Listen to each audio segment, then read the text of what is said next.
Nous sommes une association globale, n'est-ce pas, Metropolis? Qu'est-ce que Metropolis peut faire dans le cadre de cette initiative qui est une initiative africaine? Ce n'est pas une initiative globale, c'est africaine. On peut faire d'abord un travail qui est très important de connectivité pour éviter des duplicités, pour éviter qu'il y ait des réseaux, des initiatives qui se sentent un peu menacées par ça. On peut très bien connecter avec, par exemple, le réseau de la CGLU, Cité et Gouvernements Locaux Unis, pour qu'ils ne se sentent pas qu'on est en train de faire quelque chose qu'ils pourraient faire ou devraient faire. On va les informer. On va informer le Fonds mondial pour le développement des villes, le FMDV, et voir d'autres initiatives. Aussi aider à voir quelles sont les opportunités dans le calendrier.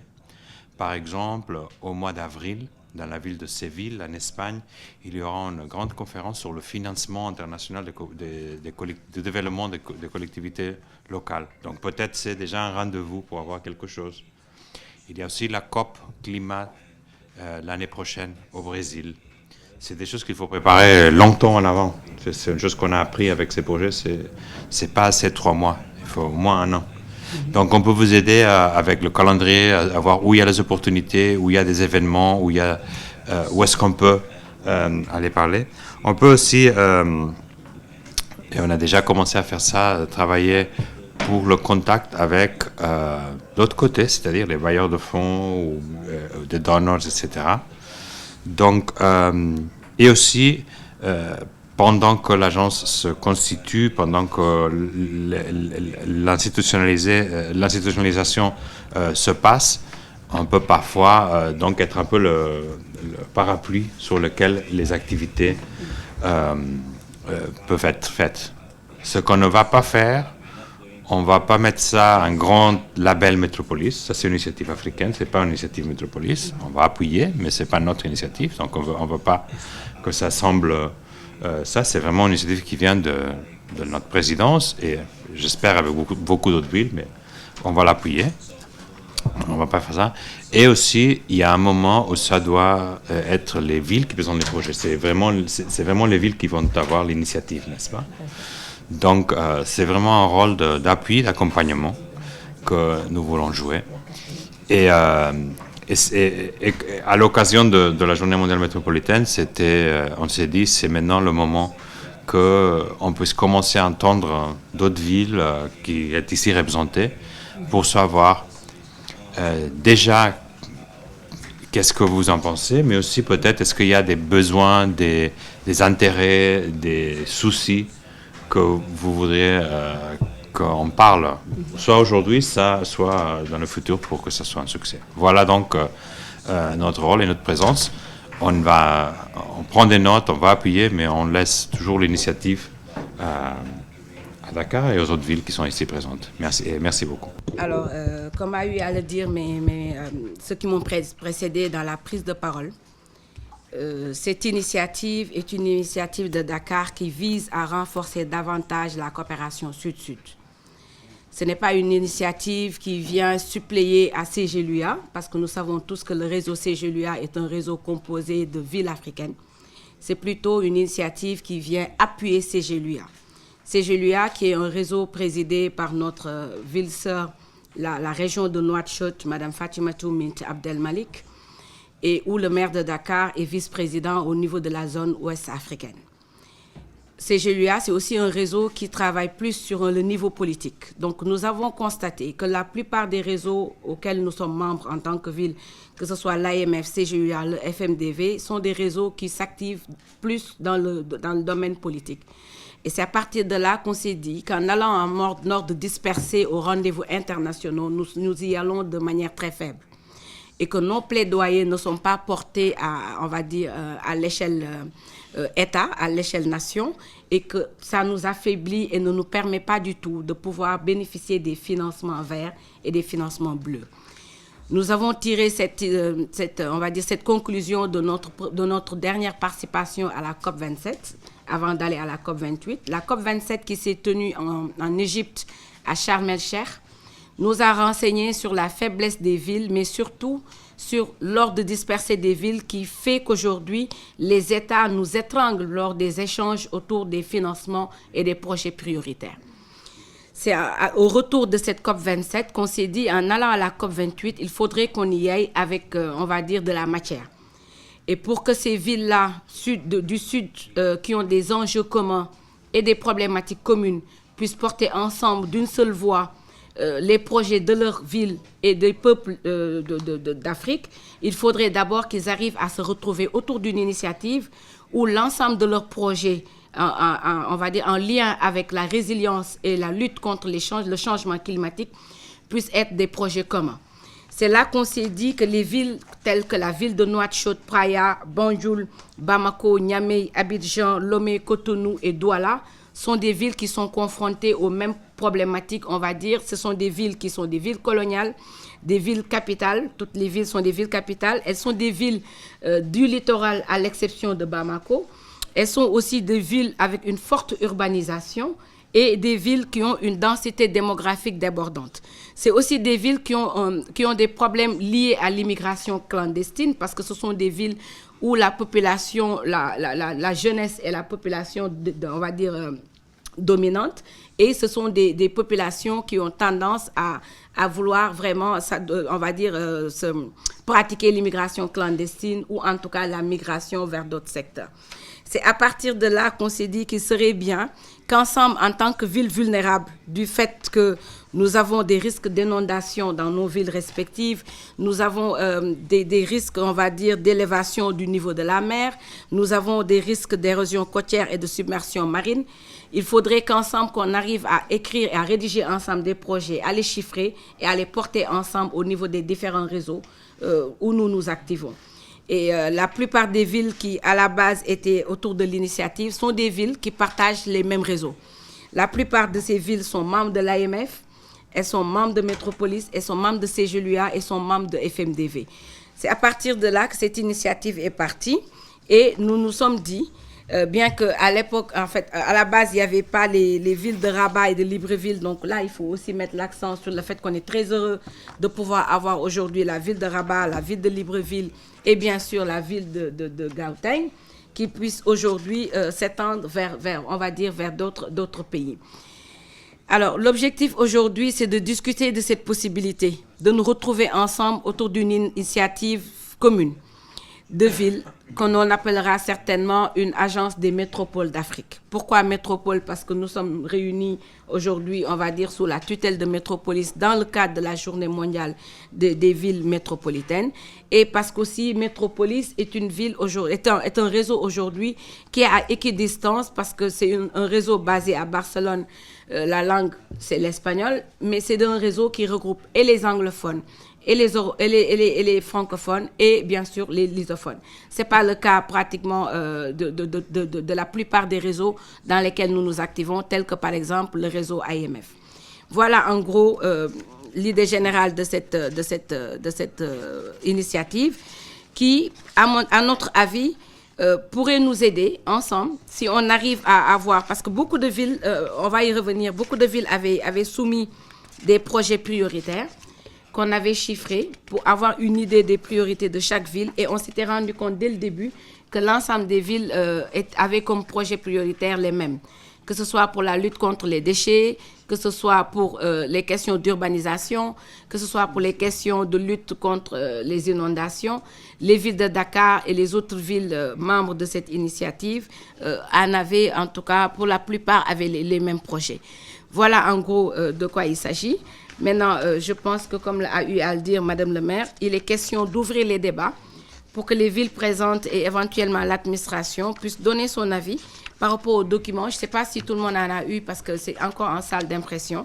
Ils sont en train d'imprimer. Bien sûr qu'on attend de vous que vous puissiez, même si ce n'est pas tout de suite, donner, on va dire, vos inputs, vos impressions sur le document, qu'on puisse l'améliorer et que ce soit un document de base autour duquel nous nous retrouverons certainement très prochainement pour installer officiellement, bien sûr, si toutes les villes valident, que l'on puisse se retrouver dans quelques mois dans une des villes membres de cette initiative afin de lancer officiellement la création de l'agence. Merci beaucoup pour votre aimable attention.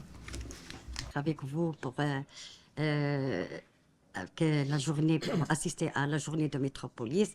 Comme vous savez, Rabat, elle est membre dans Métropolis, elle est membre. Bon, on aimerait bien être avec vous dans ce projet de cette agence.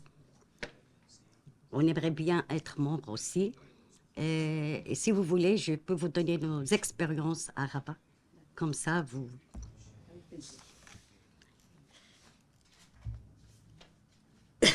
Comme vous savez, notre mission principale est de concevoir, planifier et exécuter les projets d'infrastructure qui répondent aux besoins croissants de notre population, tout en veillant à l'amélioration continue de la qualité de vie des citoyens. Nous nous concentrons sur plusieurs axes stratégiques qui incluent la réhabilitation des infrastructures existantes, la gestion des espaces verts, la supervision des nouvelles structures modernes et l'intégration des technologies innovantes pour une gestion plus efficace des services publics, éclairage, transport, etc. Notre division technique joue un rôle crucial dans la planification des travaux, le suivi des chantiers, le lancement des marchés de travaux et la coordination avec les sociétés de développement local et les différentes parties prenantes pour assurer la conformité aux normes de sécurité et de la durabilité. Nous veillons également à ce que chaque projet soit réalisé dans les délais impartis, tout en respectant les budgets alloués. En outre, nous accordons une importance particulière à l'aspect environnemental de nos projets. À Rabat, nous nous engageons à plusieurs projets qu'on aimerait bien les effectuer à l'avenir. Madame le maire, on serait ravis d'être membre dans cette création de cette agence. Et merci. Et, Madame la maire, je pense que tout naturellement, c'est véritablement la tendance qui devrait s'imprimer sur notre continent. C'est bien de rassembler toutes nos forces, toutes nos énergies pour lutter contre les préoccupations qui nous assènent dans la gestion de nos villes. Libreville, pour sa part, est une ville côtière. Et donc, en plus des problématiques de gestion de la ville, il y a également ce fameux problème de préservation non seulement des terres par rapport à la montée des eaux, il y a le problème, la thématique de la préservation des océans, il y a la thématique de la préservation des mangroves, qui sont une barrière naturelle contre la montée des eaux, que très souvent nous mettons à mal parce que nous ne prenons pas trop conscience des actions que nous posons et impactent négativement, on va dire, notre environnement. Donc je pense que très sincèrement, cette agence, elle serait le bienvenu. Elle serait le bienvenu en ce sens qu'il faut aujourd'hui préserver justement tout ce qui nous entoure. Il faut que nous soyons capables, je pense, ensemble de mieux structurer nos besoins et donc de mieux les exprimer. Ce qui est bien dans cette affaire, c'est que je constate de mieux en mieux qu'on associe beaucoup de plus jeunes générations que nous. Et c'est essentiel parce qu'en réalité, même si c'est vrai que moi j'ai toujours tendance à dire qu'avant de parler de l'avenir, il y a d'abord nous. Nous existons quand même. Donc déjà pour nous et ensuite pour les générations futures, nous avons le devoir de leur laisser un environnement fiable et crédible. Donc alors tout naturellement, Madame le maire, je suis véritablement favorable à la création de cette agence. Je vous remercie. Merci, Madame le maire, pour la parole donnée. Je pense que le maire de Libreville ici a évoqué de nombreux sujets auxquels Libreville est confronté. C'est la même chose, Libreville et Douala étant des villes, on peut dire, au fait, des pays frontaliers. C'est le même problème. Les problèmes que subit Libreville, c'est les mêmes que subit Douala. Et par rapport à l'idée, puisque je pense que ce qui nous réunit ici, c'est déjà de valider cette idée de création d'agence. Nous ne pouvons que souscrire à cette idée. Parce que, comme on dit chez nous, c'est peut-être l'union qui fera la force. Donc, Douala est disposé à apporter sa contribution pour que cette agence voie le jour et qu'elle fonctionne correctement dans l'intérêt de nos pays et de nos populations. Le maire. From the perspective of the province of Gauteng in South Africa, we welcome this initiative. We welcome the spirit of the initiative. In particular, to quote Madame le Maire, is to take an all of Africa approach as opposed to approaching these projects or the thinking as individual countries. So, and we endorse that approach because indeed it allows us to aggregate, our collective strength and be able to have a stronger voice as the African continent on the global stage. Yesterday in my address, I highlighted some of the challenges, of course, that are facing the province of Gauteng, which are not unique to the province of Gauteng. And as such, if I may share with the colleagues some of the areas of focus that we believe, that form part of our current strategic response. And I will just share, we have 11 key areas wherein we are focused from a strategic response perspective. And this focus is particularly on sustainability and the just energy transition. So from an agriculture perspective, we believe that that's an area as the continent that we should be quite focused on. Sustainable and climate resilient agriculture, as well as agro-processing. And I think collectively we can identify potentially some projects that could be focused on agro-processing as a catalytic sector for the continent. And transport is another area that becomes very important, I believe, in a metropolitan and city context. In fact, we participated in a forum just last month, South Africa, right here in Dakar, the African Mobility Network, wherein we were engaging on already some of those solutions. However, there is a need to attract investment for integrated transport systems and sustainable transport technology. So it's something that I believe we again collectively can work towards. Energy supply is of course a key one, and availability. So the implementation of solar energy generation projects. From a Gauteng perspective, we are currently pursuing quite an aggressive home solar PV and battery installation projects, particularly for low-cost housing and vulnerable communities, where usually the cost of solar installations is quite unaffordable. So this is an area, again, where development funding, grant funding, and international funding could play a critical role. Water supply is another area of focus, which has a direct impact on agriculture and productivity and yield in agriculture. So it's something that we need to explore technologies around. They are already, but we need to be able to attract investment towards reuse of secondary water sources, rainwater and stormwater harvesting, and other such technologies. Commercial and institutional building, rolling out renewable energy as well in public infrastructure, which is something that we are focused on. And then human settlements and the development of smart cities. The time really has come for us to reimagine what the African city can be and what it can achieve for future generations. And investment into smart cities is something that I think, again, we can all be applying ourselves to.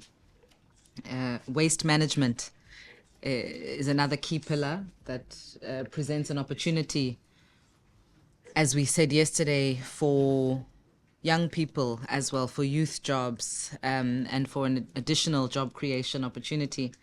And this involves as well waste to energy technologies and waste to energy infrastructure. Disaster risk reduction and disaster management. We spoke extensively about flooding yesterday, about droughts, And this really can have quite a devastating impact on African cities and metropolises, as we know. So it's an area that I think the future agency could be looking at. Health remains top of the list, and really being able to look at technology and interventions around health. And then natural resources, an area of our natural strength as the African continent. However, it's incumbent upon us now to improve climate resilience through restoration of degraded areas, planting trees, addressing the issues of invasive alien vegetation, and protecting some of those climate change corridors, and rehabilitating perhaps older, mining facilities, etc. Industry and mining, investing in cleaner production processes is an area of focus as well. So colleagues, without much ado, we do indeed support the proposal to pursue a forum, an agency, or an institution whereby we can aggregate, our collective intentions and our collective strength as the continent to attract investment towards sustainable energy projects. And I believe that if we can take a focused approach and identify some of those key areas, rather than sort of bringing just individual projects, but really have a strategic approach about and a strategic perspective as the continent about where we would like to focus our energies in terms of the focus of this agence, I believe we can make a lot of progress. Merci, Madame. Faire parler mieux en arabe, je suis plus capable de parler en arabe, mais parce qu'il n'y a pas la traduction, vous allez comprendre seulement et pas prêter attention à l'orthographe. Je vous remercie. Bon, je vous remercie bien sûr pour cette initiative. Au niveau de Nouakchott, la région de Nouakchott, depuis d'ailleurs la fin de notre premier mandat, c'est-à-dire en 2020, la présidente de la région a pris l'initiative, et d'ailleurs c'était celle de faire en quelque sorte une ville moderne de Nouakchott. Ça s'explique dans ces interventions dans plusieurs cadres. L'énergie, et essentiellement l'énergie solaire, pour alimenter un peu les quartiers périphériques de Nouakchott. Le transport urbain, elle a aussi pensé à ça pour créer des lignes de transport, pour relier les zones urbaines de Nouakchott. Et dans le cadre d'alimentation d'eau aussi, elle intervient à, je crois, 1500 lignes à Nouakchott pour alimenter des zones en eau et en électricité. Dans un autre cadre, la région de Nouakchott a pu former 1000 jeunes pour l'impliquer dans ce grand projet de modernisation de la ville de Nouakchott. Et c'est un projet d'ailleurs qu'on vient de commencer. Donc, nous, on sollicite très bien cette initiative et on voit que c'est très utile d'avoir une agence africaine de métropolitaine pour bien sûr assurer et pour aussi garantir les financements que nous vraiment prétendons avoir des bailleurs. Et je crois qu'il faut qu'il y ait un cadre, c'est-à-dire un cadre qui relie tous ces pays qui ont vraiment besoin de cette initiative. Et je remercie beaucoup le maire de Dakar, je remercie bien sûr l'administration communale pour cette initiative, que je vois que c'est vraiment une initiative d'un grand projet qui va donner un bon résultat à nos pays africains. Excusez-moi, je n'ai pas encore vu le document et au fur et à mesure, Inch'Allah, mes interventions seront un peu plus claires. Merci. Rim Touré, point focal de la Perle, plateforme pour l'environnement et la réappropriation du littoral, société civile. Mes remerciements à Madame le maire, à l'ensemble des participants. Je vais axer mon intervention sur la communication de Madame le maire, d'où je retiens quelques points. Premier point, axé sur la jeunesse. Deuxième point, sur la dégradation de nos villes. Troisième point, la mise en place de l'agence. Pour le premier point, vous savez que dans les villes africaines maintenant, la jeunesse est devenue une bombe démographique du fait d'une mauvaise planification. Donc on est en train de subir tout cela. Donc vraiment, il va falloir faire de telle sorte qu'on puisse vraiment capitaliser toute la force de la jeunesse qui est maintenant incontrôlée. Le deuxième point, la dégradation de nos villes. Maintenant, on a tendance maintenant à parler, c'est le constat, hein, c'est-à-dire de restauration des villes, de réparation des villes. Parce que nos villes sont tellement dégradées qu'il va falloir trouver une solution rapidement. Vous savez, l'impact d'un mauvais cadre de vie, l'impact sur la santé, vous avez Dakar. Dakar fait partie des villes les plus polluées. Donc, d'après l'OMS, ça impacte vraiment sur la santé et ça impacte sur les finances publiques. Et pour l'agence, moi, je pense qu'il ne faut pas aussi essayer d'alourdir chaque fois l'administration. Maintenant, on est dans des systèmes beaucoup plus adaptables, beaucoup plus légers. C'est-à-dire comment il faut faire pour atteindre l'objectif. L'objectif, c'est quoi? C'est de trouver un financement. Mais essayons de réfléchir à autre chose, de faire, par exemple, dans l'externalisation, faire une commande à une personne et qu'il fasse le job à votre niveau. Donc, il ne faut pas essayer d'alourdir vraiment l'exécutif. Donc, aussi le financement. Moi, je pense que maintenant, on n'est plus dans le financement à tout bout de champ. On est dans des investissements non financiers. Comment il faut faire pour ne pas dépenser de l'argent?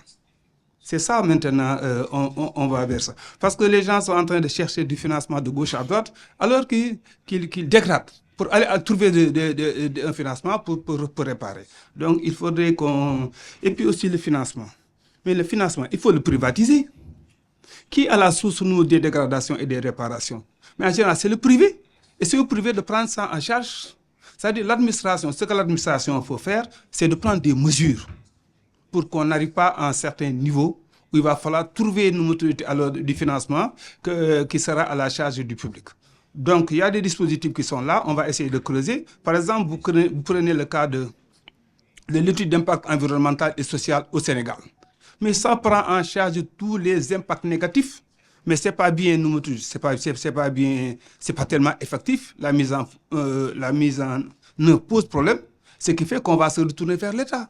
Donc, il faut l'effectivité des textes qui sont là, qui nous permettent de sauvegarder, de valoriser et de préserver notre cadre de vie et nos financements.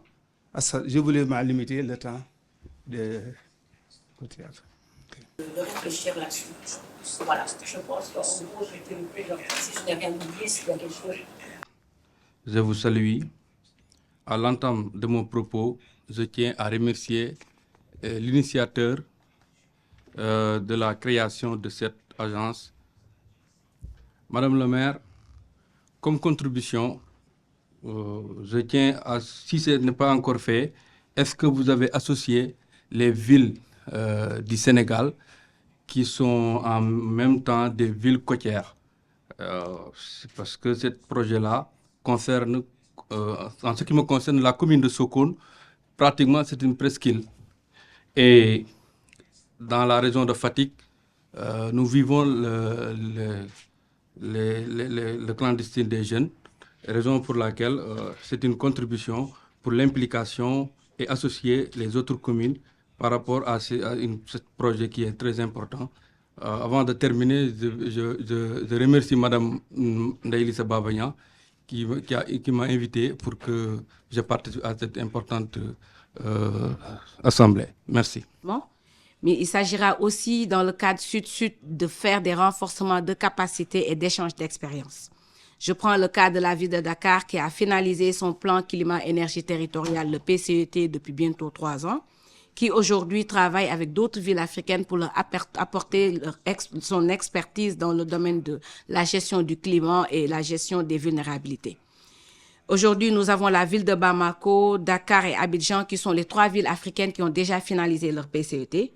Nous voudrions à la fin, en tout cas, de la première étape de cette agence, arriver à faire en sorte que l'ensemble des villes membres de cette agence puissent avoir le plan climat-énergie territorial, par exemple.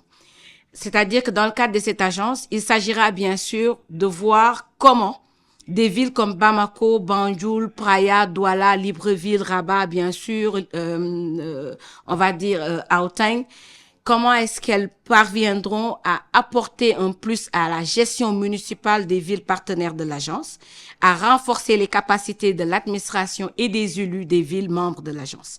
Maintenant, par rapport aux villes sénégalaises, il faut rappeler qu'à l'entame de cette discussion d'il y a 2 ans, c'était à la veille de la COP27. Et habituellement, les villes sénégalaises ne sont pas, on va dire, très impliquées à la participation à la COP, parce que la COP coûte excessivement cher. Il faut avoir un budget assez colossal pour pouvoir amener une délégation à la COP. Et lorsqu'on est parti à la COP, si je ne me trompe, pour les villes sénégalaises, à part Dakar, il y avait que la ville de Pikine, qui était représentée par son maire, le maire Timbo. À l'époque, il faisait partie, bien sûr, des gens avec qui nous avions parlé brièvement de cette volonté de nous mettre ensemble autour d'une initiative pour porter ensemble des problématiques communes, des enjeux communs et un plaidoyer commun. On avait même parlé à l'époque de notre participation à une réunion au niveau des Nations Unies avec les femmes leaders pour faire en sorte que les femmes élues municipales puissent se retrouver au sein de l'agence autour des problématiques liées à leur statut de femme leader et qu'elles puissent les porter au niveau des Nations Unies avec ONU Femmes. Maintenant, je pense que rien n'empêche qu'aujourd'hui, que les grandes villes d'Afrique, plutôt du Sénégal, telles que Pikine, Guédiawaye, Sokone, Fatick, Saint-Louis et les autres, qui ont des problématiques communes avec Dakar, puissent intégrer cette agence-là. Mais je pense qu'avant cela, il va falloir, je crois que vous avez reçu le projet de gouvernance, il va falloir qu'au-delà de l'idée que nous avons aujourd'hui de nous retrouver ensemble autour d'une gestion commune de nos problèmes, que l'on puisse voir comment gérer cette agence à travers une gouvernance collégiale qui prenne en compte l'ensemble de la participation de nos différents élus et leaders locaux, mais aussi qui sera dans une démarche, on va dire, inclusive.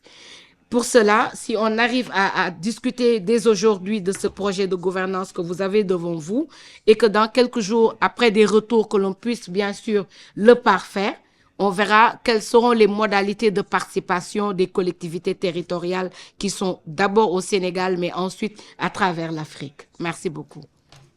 De la commune qui est là.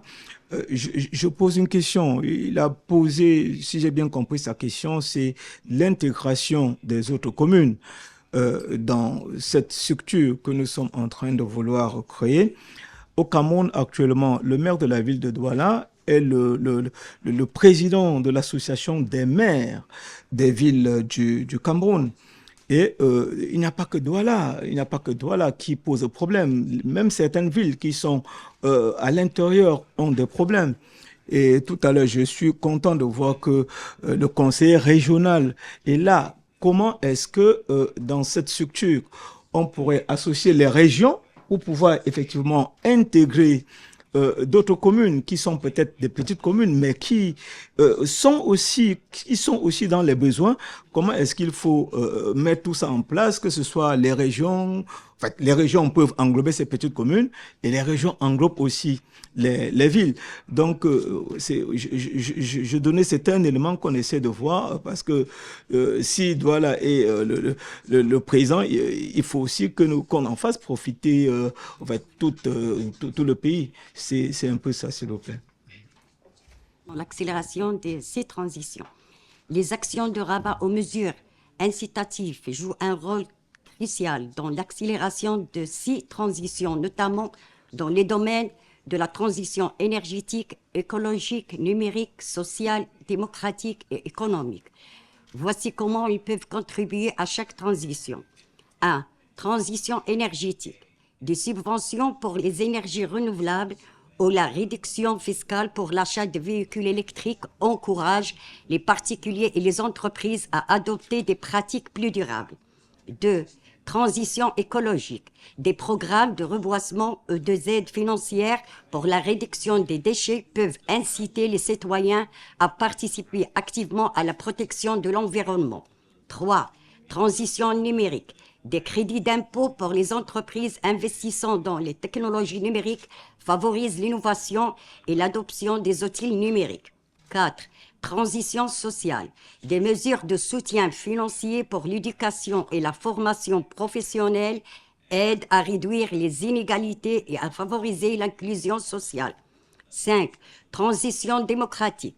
Des incitations à la participation citoyenne comme des budgets participatifs, à la création de l'instance équité, égalité et approche genre, tout en encourageant une gouvernance plus inclusive et transparente. 6. Transition économique. Des programmes de soutien aux STRAP et aux entreprises locales favorisent une économie plus résiliente et diversifiée. Ces actions de rabat sont essentielles pour mobiliser les acteurs et accélérer les mises en œuvre des transitions nécessaires et un développement durable, résilient et inclusif. Merci, Madame le maire. À laquelle Métropolis est souvent confrontée. Pourquoi les grandes villes et pas toutes les villes, les régions, les villages, toutes les zones rurales? Et on explique à chaque fois la même chose. Il y a une question de capacité.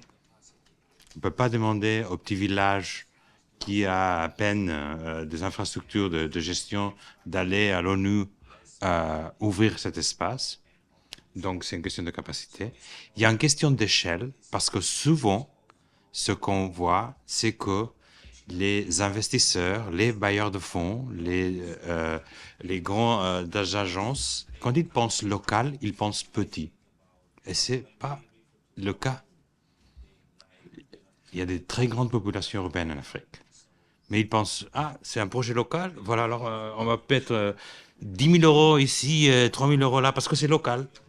Et non, et ce qu'on dit, attention, local, ça ne veut pas dire petit. Il doit y avoir des investissements à l'échelle des défis qui sont énormes. Voilà donc une deuxième raison. Mais cela veut dire que le rôle que les grandes villes doivent jouer, ce n'est pas un rôle de monopoliser les ressources et les opportunités. C'est un double rôle. D'abord, d'avant-garde. Il faut briser ces barrières à l'accès direct des collectivités locales au financement. Et souvent, c'est les grandes villes qui ouvrent cet espace-là, n'est-ce pas?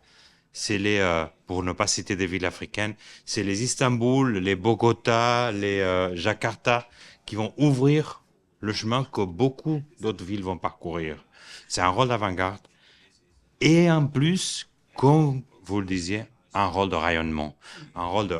Puis après, arriver dans les associations municipales nationales, dans la fédération des régions, dans toutes ces instances qui existent dans tous les pays, et dire, voilà, on a ouvert, on a découvert qu'il y a un espace, on a créé un lien, on a changé la mentalité des bailleurs de fonds. Voilà, alors toutes les communes, toutes les collectivités territoriales, toutes les régions doivent pouvoir en profiter. Donc voilà, mais c'est une excellente observation et c'est très important de le dire. Ce n'est pas une agence qui va exclure les autres villes, c'est une agence qui va briser les murs pour que toutes les collectivités territoriales africaines de toute taille puissent rentrer dans ce financement.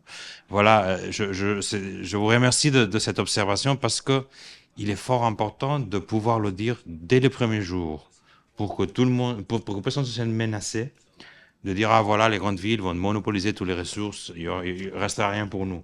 C'est pas du tout l'idée. Mais il faut des pionniers.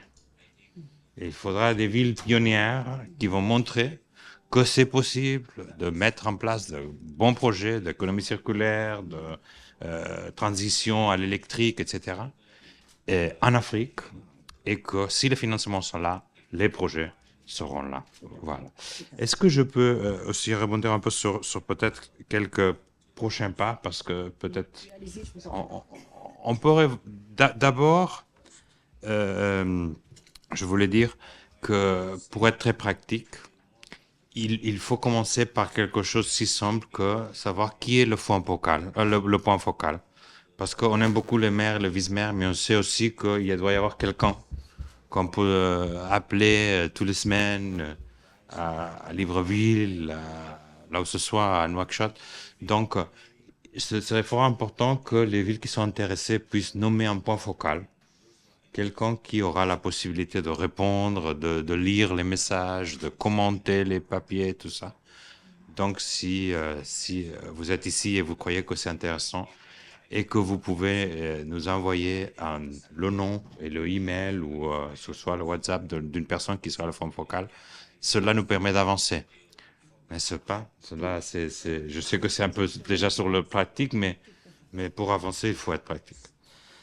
Ensuite, bien sûr, on est en train d'enregistrer, de traduire, de prendre plein de notes. Alors, il y aura une révision qui sera faite par la ville de Dakar avec l'aide de Métropolis de la note conceptuelle. Donc, on doit circuler une note renouvelée, n'est-ce pas? On va travailler sur ça. On va vous aider. En troisième, on va récupérer les contacts avec les villes qui avaient exprimé l'intérêt, qui ne sont pas là parce que, bon, pour les dates, ils n'étaient pas là. Mais aussi, peut-être, peut-on penser à d'autres villes?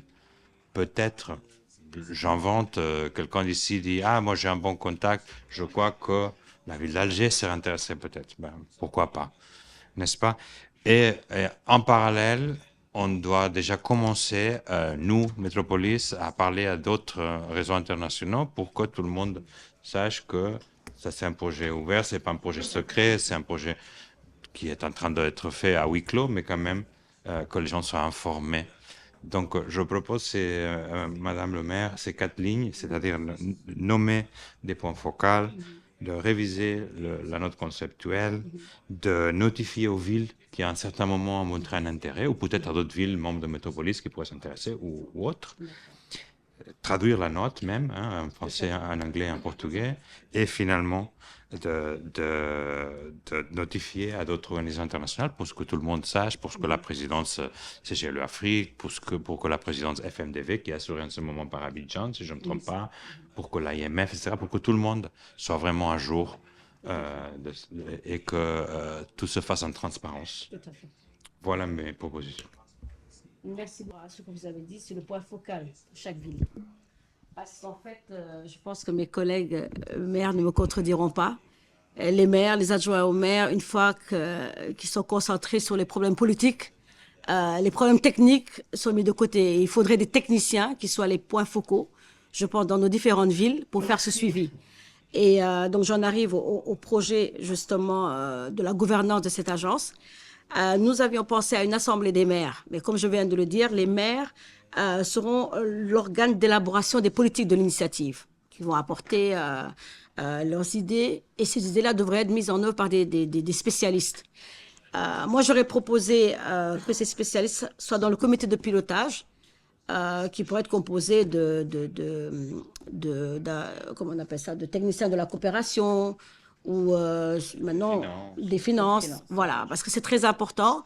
Là, j'avais mis un point finance pour l'interrogation. Je disais justement à Madame Ngoné Diop, nous avons proposé l'Assemblée des maires, nous avons proposé le comité de pilotage, le comité de gestion des projets, mais la finance sera logée où? Parce que c'est le nerf de la guerre, en fait, hein, c'est les fonds. Il faudrait quand même que dans ces 3 départements-là, qu'il y ait un département finance qui puisse justement voir pour la répartition des fonds. C'est très important. Et comme je dis toujours, les politiques sont occupés à leurs problèmes politiques. Il faudrait des techniciens qui mettent en œuvre et qui pilotent ce projet-là. Donc ça, c'est ce que nous avions proposé. C'est à vous de dire comment vous voulez qu'on l'organise. Maintenant, quand on dit l'Assemblée des maires, ça peut être le maire ou son adjoint, le maire ou son représentant. Voilà, par rapport au comité de pilotage, on peut voir ce que vous proposez, si vous souhaitez qu'on rajoute aussi d'autres rubriques. Mais quelqu'un l'a dit tout à l'heure, c'est très important de ne pas trop alourdir la structure. Dès l'instant où il y a 10 départements, on ne s'y retrouve plus. Il faudrait peut-être qu'il y ait 3 ou 4 maximum gros organes, et essayer de loger dans ces organes-là les différentes rubriques dont on doit tenir compte. Voilà. Donc, Et son homologue de Douala, c'est une fierté en tant que femme jeune sénégalaise de faire partie de cette initiative. les goulots d'étranglement en Afrique, ils sont systémiques, hein. On dit tous la même chose, du nord au sud, d'est en ouest, surtout en Afrique occidentale française, mais je pense qu'on a les mêmes soucis aujourd'hui au niveau de Gauteng. Les défis organisationnels, les défis économiques, pour moi, ils sont au nombre de 3. On doit, comme il disait Abraham Maslow, s'organiser pour régler ces problèmes-là. Le problème de la pauvreté qui est endémique, le problème du niveau de santé qui est très bas, ce qui est une hérésie, parce que des populations qui ne sont pas en santé, soyons très honnêtes, n'ont pas le temps et l'énergie de se soucier de la reconnaissance, de l'appartenance, de faire partie intégrante, pas qu'en tant que communauté, mais en tant que citoyen d'une nation avec tout ce que ça implique comme droits et responsabilités. Donc j'ai cité la pauvreté endémique, le niveau de santé qui est très bas et les carences en éducation. Moi, je suis formatrice senior en éducation au niveau de l'UNESCO et je crois beaucoup en l'éducation, surtout dans des communautés. Au Sénégal, par exemple, 75% de la population a moins de 30 ans. Qu'est-ce qui se passe concrètement? En une génération, si on forme de façon systémique, si on forme de façon efficiente aussi, en fonction de nos besoins, de nos réalités, les populations, qu'est-ce qui se passe si on forme notre jeunesse en une génération? Il se passe du développement, comme on voit aujourd'hui dans les États nordiques. Il se passe une prise de conscience. Il se passe une implication aussi des jeunes, parce qu'on dénonce énormément ça au niveau des sphères décisionnelles. Au sortir de la Seconde Guerre mondiale, je fais un petit rappel. Les États européens, l'ALENA, l'Amérique, ils se sont retrouvés dans un regain, j'ai vu le mot résilience tout à l'heure, et dans un regain de lumière et de résilience, les États se sont retrouvés autour de Bretton Woods. Et ils ont réfléchi à des cadres référentiels, comme ce qu'on est en train de faire aujourd'hui, à des cadres de référence économiques pour régler les questions de base de leur population.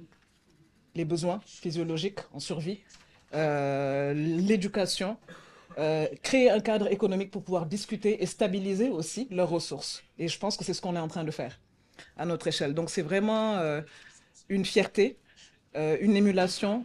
Mes félicitations à vous, les mairesses, pour le travail colossal que vous êtes en train d'abattre. Mais je pense que le plus costaud est à venir. Parce que nous avons des projets à concevoir, à penser, à élaborer avec toute la rigueur, avec toute l'efficience qu'il faut. Et du suivi et de l'évaluation et des notes conceptuelles et des feedbacks systématiques pour, comme je disais à la jeunesse de mon propos, régler de façon pyramidale les besoins, mais vraiment par ordre de préséance. Moi, j'insiste beaucoup sur l'éducation, sur la pauvreté et sur la santé. Merci beaucoup. Merci à tous et merci Jordi. Et je pense que Jordi a une petite contribution à faire, une petite information à donner. Merci à tous.